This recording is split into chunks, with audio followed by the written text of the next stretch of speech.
দেখতে দেখতে আজ মঙ্গলবার হয়ে গেল, হাতে গোনা 6টা দিন বাকি আছে দীপাবলি। তো দীপাবলি তো সামনে চলেও এলো, সব পুজোগুলো যেন জলের মতো চলে যাচ্ছে, তাই না বন্ধুরা? যখন পুজো সব চলে যায় না, মনটা খারাপ হয়ে যায়, তখন হাসি খুশি থাকে। হ্যাঁ, যেহেতু আমি পুনায় আছি, আমার কিন্তু কোনো পুজোই হাসি খুশি মজায় কাটছে না।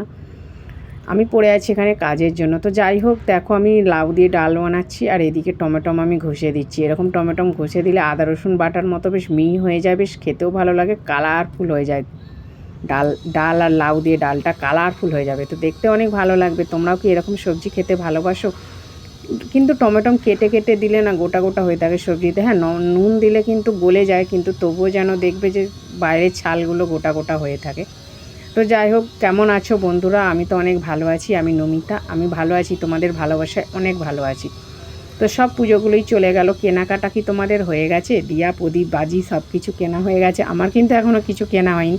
এর আগে একটা ভিডিওতে আমি তোমাদের প্রদীপ আর লাইটের ভিডিও পোস্ট করেছিলাম, জাস্ট আমি শেয়ার করেছি বিক্রি হচ্ছিল বলে। তো আমি এখনও কিছু কেনা হয়নি, কিনলে অবশ্যই তোমাদের সাথে শেয়ার করব।